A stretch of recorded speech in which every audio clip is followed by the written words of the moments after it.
What's up? Good day sa inyo mga idol. So bali sa video na to ay kita nyo naman sa title ay tuturuan ko kayo kung paano gumawa ng guryon na puwet ibon, okay? So explain ko sa inyo kung paano ko siya i-assemble. Okay? Kaya kung kayo gusto nyo matutunan, patapusin mo tong video na to. So sa pagtatali mga idol, ang gagamitin natin dito, yung panali ng sako o kaya yung panahi sa sako. Ayan, okay? Kulay puti na nylon. Ganito yung tamang pagtatali mga idol. Nakahiga siyang ganyan. Tapos dapat dito, lagyan niya ng ukit para hindi pumalas itong pakpak pababa pataas para maigpit yung pagkakabit niya. Tapos ito yung marka niya, ito yung gitna ng pakpak. Tapos nakaibabaw yung balat, hindi siya nakailalim. Kasi kapag nakailalim na ganyan mga idol, kahit pantay yung pagkakayas mo, yung pagkakabend niya, hindi pantay. Kaya dapat nakaibabaw yung balat para kapag bebend tong pakpak niyang ganyan, at maayos yung pagkakayas niya ay pantay siya. Madali siyang pantayin kapag ito yung nasa ibabaw. Okay? Ganyan. Pahiga siyang ganyan. Tapos, talian natin. Sa pagtatali, ay turo na rin ni Kalitar to sa video niya. Halos parehas din lang kami ng pagkakatali ni Kalitar, mga idol. Ganito. Ayan, tali natin ganyan. Ayan. Tali natin ganyan. Dapat igitna nyo mabuti. Itong marka. Okay, yan. Higpitan nyo lang na mabuti mga idol. Para matibay.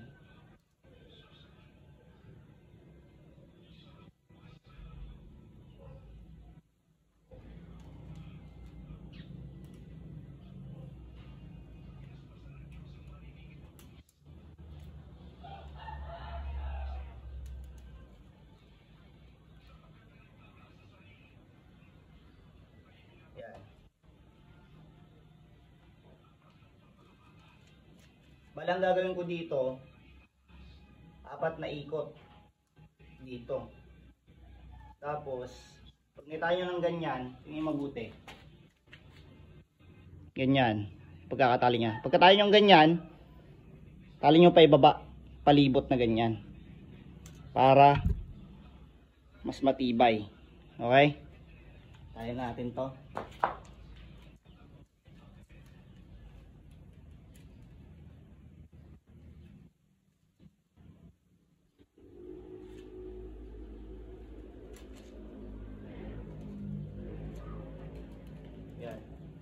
Tapos parehas kami ni Kalitar mga idol. Tapos patakan nyo ng shoe glue. Kasi kapag pinatakan nyo to ng shoe glue, hihigpit lalo. At hindi na maalis yung pagkakatali niya. Ayan. Kaya matibay na siya.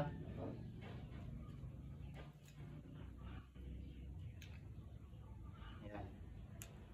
Tapos syempre, gundingin natin yung pasobra. Yan.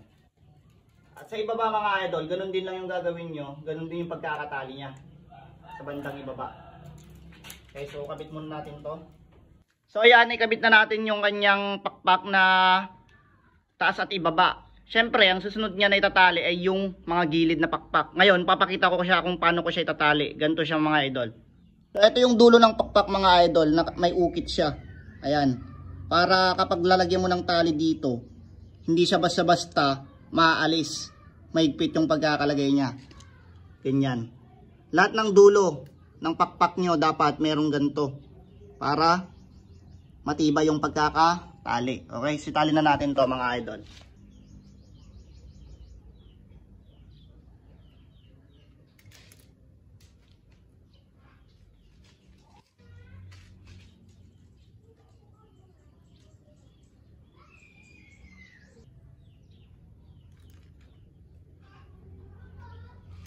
Yan. Susukatin natin yung haba niyan. Itong tali na to. Para alam nyo kung gaano kahaba. Sukatin natin. Bali 2 cm. Okay? Tandaan nyo yun. 2 cm. Dapat ito, kagaya din sa kabila. Ganyan din kahaba. Okay? So, kabit na natin tong kabila niya. Pagkatapos nyo itali, ganyan yung magiging itsura niya. Ayan. Tapos, Ngayon, tatalian nyo dito. Babagtingin nyo, papunta dito sa patindig. At ang pagtatalian nyo na banda, etong gitna. Etong pinaggitnaan ng mismong patindig. Sukatin nyo itong pakpak niya sa taas at sa ibaba. Yung sukat niya, hatiin nyo. Yun na yung gitna niya. Okay? So dito nyo tali mga idol. Sa pinakagitna. Yung bagting. Okay? So tali na natin to.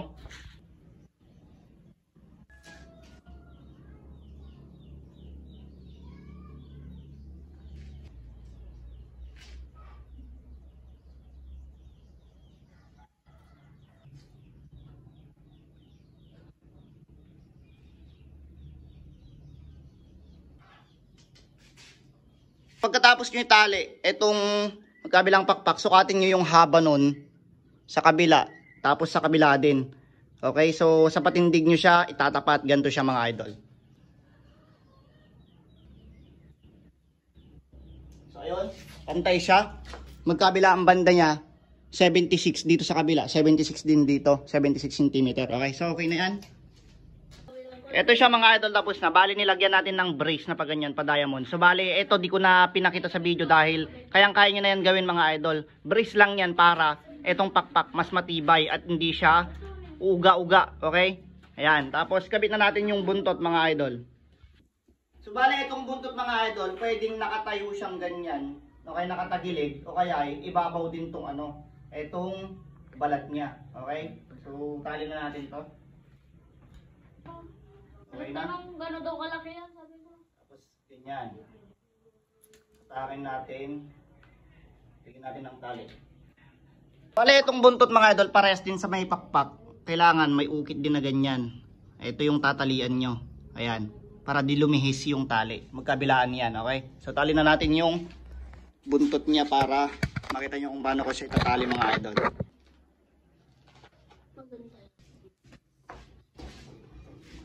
Nakarusin na may girlfriend na sakay-sakay palagi. Ay si Jaylord. Lowered yung motor niya. Ano yun? Kuya. Sa bahay.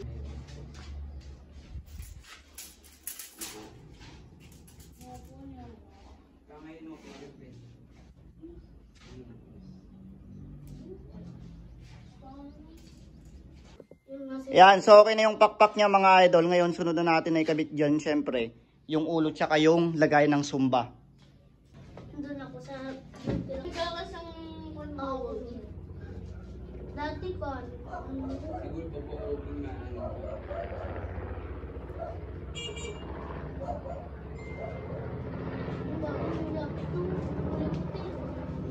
Kaya abutin mo lang. Kaya abutin mo lang mo po yun.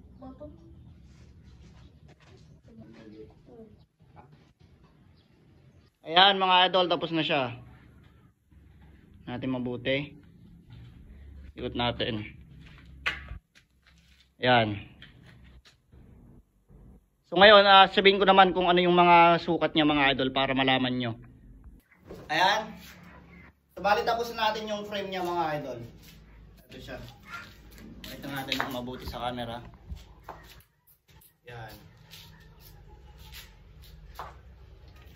So ngayon sabihin natin yung mga sukat bawat pyesa nito, okay? So etong pakpak niya mga idol, itong haba ng pakpak niya. Taas tsaka ibaba, syempre parehas yan. 170 cm, okay? Tapos yung patindig niya, yung haba ng patindig mula sa ulo hanggang sa buntot ay 96 cm. Tapos etong ulo niya naman, haba ng dalawang ulo yung dalawang ulo niya mga idol ay 21 cm. Tapos itong kabitan ng sumba, yung kabitan ng sumba niya ay 15 cm, dalawa din. Okay, tapos ito naman luwang ng pakpak. Okay, yung lapad mula dito hanggang dyan. Yung lapad niya mga idol. So yung lapad ng kanyang pakpak ay 44 cm. Tapos yung lapad ng buntot mula dyan hanggang dito sa ibaba ng pakpak, yung lapad o kaya haba niya ay 39 cm, okay? Tapos tong ulo naman, tong lapad niya, yung eto, sa part na to, eto, tong lapad niya ay 10 cm, okay? Eto naman, etong haba dito, Okay, yung sukat na ito, nakadepende sa haba ng gagawin yung ulo, okay? So kung kunyari ito, sagad nyo lang na ganyan yung pagkakatali. Pero huwag lang naman sobrang sagad, dapat may konting allowance para hindi siya basta-bastang maalis, okay? Ayan.